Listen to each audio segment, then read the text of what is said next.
പിതാവും പുത്രനും പരിശുദ്ധ റൂഹായുമായ സത്യേക ദൈവത്തിൻ്റെ തിരുനാമത്തിൽ തനിക്ക് സ്തുതി. നമ്മുടെ മേൽ തൻ്റെ കരുണയും മനോഗുണവും സദാകാലവും വർദ്ധിച്ചിരിക്കുമാറാകട്ടെ. രക്ഷാകരമായ വലിയ നോയമ്പിൻ്റെ മൂന്നാമത്തെ ഞായറാഴ്ചയിലേക്ക് നാം അടുത്തു വന്നിരിക്കുകയാണ്. ഈ ദിവസത്തെ ധ്യാനത്തിനായിട്ട് ക്രമീകരിച്ചിരിക്കുന്നത് ശുദ്ധമുള്ളവനായ മർക്കോസ് എഴുതിയ സുവിശേഷം 2-ാം അധ്യായം 1 മുതൽ 12 വരെയുള്ള വാക്യങ്ങളാണ്. ഇവിടെ നമ്മുടെ കർത്താവ് തളർവാദ രോഗിയെ സൗഖ്യപ്പെടുത്തുന്ന അത്ഭുതമാണ് രേഖപ്പെടുത്തിയിരിക്കുന്നത്. മർക്കോസിൻ്റെ സുവിശേഷം 2-3 അധ്യായങ്ങളിൽ യേശുക്രിസ്തുവിൻ്റെ 5 അത്ഭുതങ്ങളും അതിനെ തുടർന്ന് യഹൂദ ശാസ്ത്രിമാരുമായിട്ടുള്ള അഭിപ്രായ വ്യത്യാസങ്ങളും രേഖപ്പെടുത്തിയിട്ടുണ്ട്. അതിലൊന്നാമത്തെ അത്ഭുതമാണ് തളർവാദ രോഗിയെ സൗഖ്യമാക്കിയും തുടർന്ന് യഹൂദ ന്യായശാസ്ത്രിമാരുടെ എതിർപ്പും. ഈ വേദഭാഗം തന്നെ മത്തായിയുടെ സുവിശേഷം 9-ാം അധ്യായം 1 മുതൽ 18 വരെയും ലൂക്കോസിൻ്റെ സുവിശേഷം 5-ാം അധ്യായം 17 മുതൽ 26 വരെയും രേഖപ്പെടുത്തിയിട്ടുണ്ട്. മത്തായിയുടെ സുവിശേഷത്തിലും മർക്കോസിൻ്റെ സുവിശേഷത്തിലും ഈ അത്ഭുതം നടക്കുന്ന സ്ഥലം രേഖപ്പെടുത്തിയിട്ടുണ്ട്, കഫർന്നഹൂമാണ്. എന്നാൽ ലൂക്കോസിൻ്റെ സുവിശേഷത്തിൽ ഈ സംഭവം നടക്കുന്ന സ്ഥലം സംബന്ധിച്ച് പ്രത്യേകമായ സൂചനകളൊന്നും രേഖപ്പെടുത്തിയിട്ടില്ല. ഈ സംഭവം നടക്കുന്നത് കഫർന്നഹൂമിലെ ഒരു ഭവനത്തിൽ വെച്ചാണ്. പരമ്പരാഗതമായി കഫർന്നഹൂമിലെ ഈ ഭവനം പത്രോസിൻ്റെ വീടാണെന്ന് അഭിപ്രായപ്പെടുന്നു. ആ വീട്ടിൽ ക്രിസ്തു വചനം സംസാരിക്കുമ്പോൾ ധാരാളം ആളുകൾ അകത്തും പുറത്തും കൂടിയിരുന്നു. വലിയൊരു ജനസഞ്ചയം അവിടെ ഉണ്ടായിരുന്നു. ഈ സന്ദർഭത്തിലാണ് തളർവാദ രോഗിയെ 4 പേര് കൂടി ചുമന്ന് ക്രിസ്തുവിൻ്റെ അടുക്കൽ കൊണ്ടുവരുന്നത്. അവർ തളർവാദ രോഗിയെ കൊണ്ടുവരുന്നത് വളരെ പ്രയാസപ്പെട്ടാണ്. ജനത്തിരക്ക് കൊണ്ട് കട്ടിലിൽ ചുമന്ന് ക്രിസ്തു ഇരുന്ന ഭവനത്തിൻ്റെ മേൽക്കൂര നീക്കി ക്രിസ്തുവിൻ്റെ അടുക്കിലേക്ക് കട്ടിലിൽ ഈ രോഗിയെ ഇറക്കുകയാണ് ചെയ്യുന്നത്. തളർവാദ രോഗിയെ ചുമന്നു കൊണ്ടുവരുന്ന 4 പേര് ക്രിസ്തീയ ദൗത്യത്തെ ഓർമ്മപ്പെടുത്തുന്നതാണ്. എന്ന് മാത്രമല്ല, അവർ രോഗിയെ കൊണ്ടുവരുമ്പോൾ 2 പ്രതിസന്ധി ഉണ്ടായിരുന്നു. 1 വലിയ ജനസഞ്ചയം, 2 വീടിൻ്റെ മേൽക്കൂര പൊളിക്കുക. ഈ 2 കാര്യവും ശ്രമകരമായിട്ടാണ് അവർ നിർവഹിച്ചത്. ക്രിസ്തുവിൻ്റെ അടുക്കലേക്ക് കൊണ്ടുവരുമ്പോഴുള്ള പ്രതികൂലങ്ങളെയും വെല്ലുവിളികളെയും അവർ അതിജീവിക്കുന്നത് നമുക്ക് വലിയ പ്രോത്സാഹനജനകമാണ്. നമ്മളുടെ സഭാ ശുശ്രൂഷയിൽ മറ്റുള്ളവർക്ക് വേണ്ടി മധ്യസ്ഥ വഹിക്കേണ്ടത് അനിവാര്യമാണ്. സമൂഹത്തിലെ മറ്റുള്ള ആളുകളെ യേശുക്രിസ്തുവിൻ്റെ അടുക്കിലേക്ക് കൊണ്ടുവരുവാനുള്ള വലിയ സുവിശേഷ ദൗത്യമാണ് ഈ സംഭവത്തിലൂടെ രേഖപ്പെടുത്തുന്നത്. സഭാപിതാവായ അംബ്രോസ് ഇതിനെ വ്യാഖ്യാനിച്ച് പറയുന്നത്, പാപികളെ ക്രിസ്തുവിൻ്റെ അടുക്കലേക്ക് കൊണ്ടുവരുന്നതിന് നാം മധ്യസ്ഥത വഹിക്കണം എന്നുള്ളതാണ്. അദ്ദേഹം ഇങ്ങനെ പറയുന്നുണ്ട്, every sinners needs intercession before the lord. എല്ലാ പാപികൾക്കും ക്രിസ്തുവിൻ്റെ അടുക്കിലേക്ക് വരുവാൻ മധ്യസ്ഥ ആവശ്യമുണ്ട്. അവരെ നാം കൊണ്ടുവരേണ്ടതുണ്ട്. പിതാക്കന്മാരുടെ എഴുത്തുകളിൽ തളർവാദ രോഗിയെ ചുമന്നുകൊണ്ടുവന്ന 4 പേർ വിശുദ്ധ വേദപുസ്തകത്തിലെ 4 സുവിശേഷങ്ങളെ ഓർമ്മപ്പെടുത്തുന്നു എന്നുള്ളൊരു വ്യാഖ്യാനം കൂടിയുണ്ട്. മത്തായി, മർക്കോസ്, ലൂക്കോസ്, യോഹന്നാൻ എന്ന 4 സുവിശേഷങ്ങൾ, അതിൻ്റെ പഠനം, അതിൻ്റെ ധ്യാനം, അതിൻ്റെ വായന, അതിൻ്റെ വിലയിരുത്തൽ, അത് ജീവിതത്തിൽ പാലിക്കപ്പെടുമ്പോൾ ഈ 4 സുവിശേഷങ്ങളും യേശുക്രിസ്തുവിൻ്റെ അടുക്കിലേക്ക് കൊണ്ടുവരുന്ന മധ്യസ്ഥന്മാരാണ്. ആ സുവിശേഷങ്ങൾ നമ്മുടെ ആത്മീയ ജീവിതത്തിൽ സഹായകരമാണ്. നമ്മുടെ കർത്താവ് ഈ രോഗിക്ക് പാപമോചനവും സൗഖ്യവും നൽകുന്നത് ചുമന്നുകൊണ്ടുവരുന്ന ആളുകളുടെ വിശ്വാസം കണ്ടിട്ടാണ്. മറ്റുള്ളവരുടെ വിശ്വാസവും പ്രവർത്തനവും നമ്മുടെ ആത്മീയ ജീവിതത്തെ സ്വാധീനിക്കുകയും അവരുടെ മധ്യസ്ഥതയാൽ ദൈവം നമ്മുടെ ജീവിതത്തിൽ ഇടപെടുമെന്നുള്ളതിന് വലിയ ഒരു തെളിവാണ് ഈ സംഭവം. ഈ വേദഭാഗത്ത് തളർവാദ രോഗി ഒന്നും തന്നെ സംസാരിക്കുന്നതായി രേഖപ്പെടുത്തിയിട്ടില്ല. എന്നാൽ ഈ രോഗിക്ക് നമ്മുടെ കർത്താവ് രോഗസൗഖ്യം മാത്രമല്ല പാപമോചനവും നൽകുന്നു. സത്യത്തിൽ രോഗസൗഖ്യത്തിനാണ് ഇയാളെ അവിടെ കൊണ്ടുവന്നത്. എന്നാൽ ക്രിസ്തു ആ വ്യക്തി അല്ലെങ്കിൽ ആ സമൂഹം ആവശ്യപ്പെടാതെ തന്നെ ആ രോഗിക്ക് പാപമോചനം കൂടി നൽകുന്നു. നമ്മുടെ കർത്താവ് നൽകുന്ന സൗഖ്യം സമഗ്രമാണ്. ക്രിസ്തു നൽകുന്ന സൗഖ്യം ശരീരത്തിന് മാത്രമല്ല, മനസ്സിനും കൂടിയാണ്. സഭാപിതാവായ അലക്സാണ്ട്രിയയിലെ ക്ലിമീസ് ഇത് സംബന്ധിച്ച് വ്യാഖ്യാനിക്കുന്നത് എങ്ങനെയാണ്? യേശുക്രിസ്തുവിൻ്റെ സൗഖ്യം ശരീരത്തിനും മനസ്സിനും നൽകുന്നതാണ്. അദ്ദേഹം ഇങ്ങനെ പറയുന്നുണ്ട്, Jesus heals spiritually and physically, he heals both body and soul. നമ്മുടെ സമൂഹത്തിലെ ഓരോ വ്യക്തിക്കും ശാരീരിക സൗഖ്യം മാത്രമല്ല, മാനസികവും ആത്മീകമായ സൗഖ്യവും അനിവാര്യമാണ്.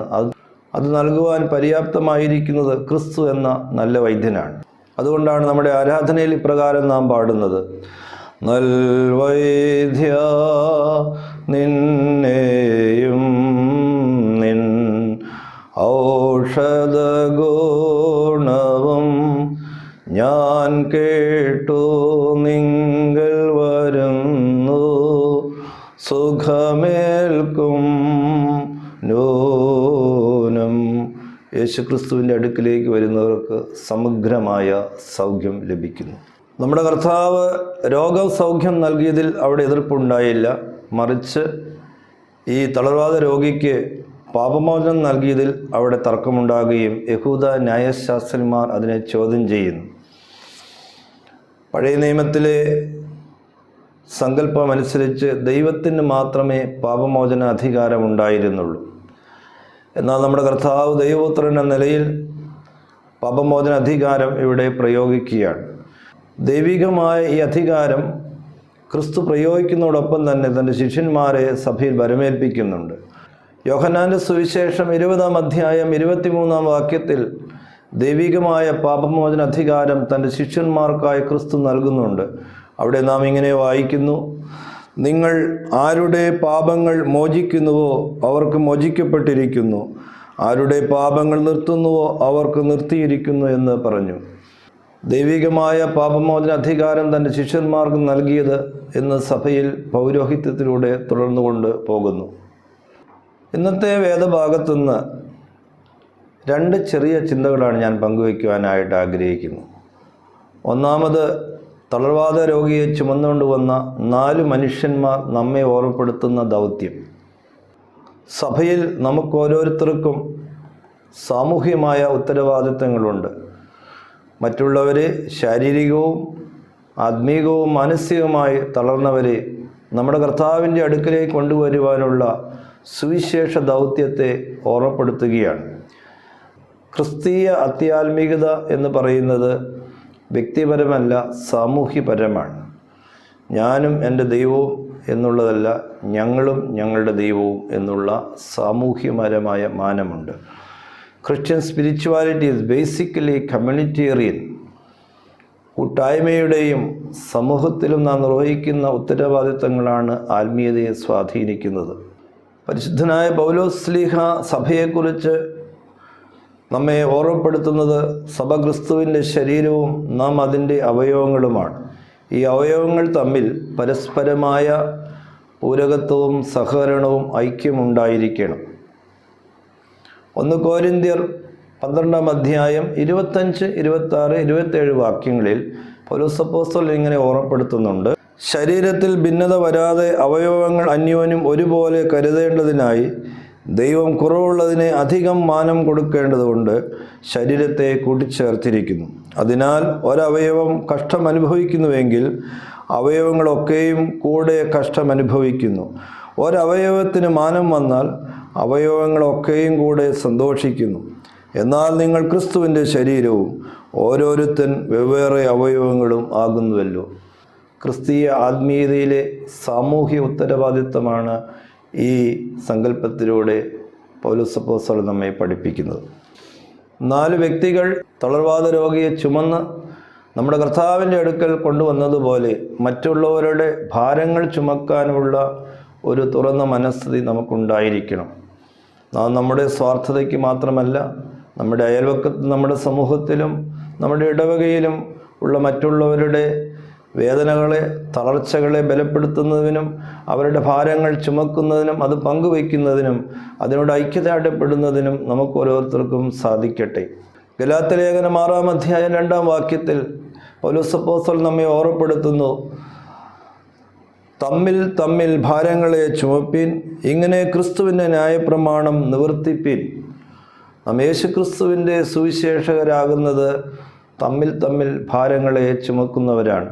നമ്മുടെ സമൂഹത്തിൽ ഭാരപ്പെടുന്നവരും വേദനപ്പെടുന്നവരും ശാരീരികവും ആത്മീകവും മാനസികമായി തളർന്നവരെ അവരെ ചുമന്ന് നമ്മുടെ കർത്താവിൻ്റെ അടുക്കിലേക്ക് കൊണ്ടുവരുവാനിടയാകട്ടെ. വിവിധതരമായ പാപങ്ങൾ മുഖാന്തരം ക്രിസ്തുവിൽ നിന്ന് അകന്നു ജീവിക്കുകയും പാപത്തിൻ്റെ അടിമത്തത്തിലായിരിക്കുകയും ക്രിസ്തുവിൽ നിന്ന് അകലെയായിരിക്കുകയും ആത്മീയ നിർജീവ അവസ്ഥയിലായിരിക്കുന്നവരെ നമുക്ക് ചുമന്ന് ക്രിസ്തുവിൻ്റെ അടുക്കിലേക്ക് കൊണ്ടുവരാം, ആ സുവിശേഷം നിർവഹിക്കാം. ഈ ഭാഗത്ത് നിന്ന് ലഭിക്കുന്ന രണ്ടാമത്തെ ചിന്ത, ഈ തളർവാദ രോഗി ക്രിസ്തുവിൽ കണ്ടതിന് ശേഷം തിരിച്ചു പോകുന്നത് രൂപാന്തരം പ്രാപിച്ച വ്യക്തിയായിട്ടാണ്, മറ്റൊരു വ്യക്തിയായിട്ടാണ്. സ്വന്തം കട്ടിലെടുത്തുകൊണ്ട് ബലഹീനത നീക്കി ശക്തിയോടും ആരോഗ്യത്തോടും കൂടെ തിരിച്ചു പോകുന്നു. യേശു ക്രിസ്തുവിനെ കണ്ടെത്തുന്ന ഓരോ വ്യക്തികളിലും ഇതുപോലെ മാറ്റങ്ങൾ ഉണ്ടാകുന്നു. ബലഹീനത നീക്കി ശ്രേഷ്ഠമായ അവസ്ഥയിലേക്ക്, അവരുടെ അവസ്ഥയ്ക്ക് വലിയ മാറ്റം വരുന്നു. ക്രിസ്തു നമ്മെ രൂപാന്തരപ്പെടുത്തുന്നു. തളർവാദ രോഗിക്കുണ്ടായ ശാരീരികവും മാനസികമായ ഈ മാറ്റം നാം നമ്മുടെ ആത്മീയ ജീവിതത്തിൽ ക്രിസ്തുവിനെ കണ്ടെത്തുമ്പോൾ നമുക്ക് ഓരോരുത്തർക്കും ഉണ്ടാകേണ്ടതായ ഒരു വലിയ മാറ്റമാണ്. ക്രിസ്തീയ ജീവിതം മാറ്റത്തിൻ്റെ ജീവിതമാണ്, രൂപാന്തരത്തിൻ്റെ ജീവിതമാണ്. ഇങ്ങനെ രേഖപ്പെടുത്തുന്നു, Christian life is fundamentally changed life. ക്രിസ്തീയ ജീവിതം തന്നെ മാറ്റത്തിൻ്റെ ഒരു ജീവിതമാണ്. ക്രിസ്തുവിനെ കണ്ടെത്തുന്ന മുഖാന്തരമായിട്ടും നമ്മുടെ എല്ലാവരുടെയും ജീവിതത്തിൽ മാറ്റങ്ങളുണ്ടാവട്ടെ. വാക്കുകളിൽ, സംസാരങ്ങളിൽ, പ്രവർത്തന മണ്ഡലങ്ങളിൽ, കുടുംബജീവിതത്തിൽ, പള്ളിയിൽ, സമൂഹത്തിൽ, എല്ലായിടത്തും ഒരു മാറ്റം നമ്മുടെ ജീവിതത്തിൽ ഉണ്ടാകേണ്ടിയിരിക്കുന്നു.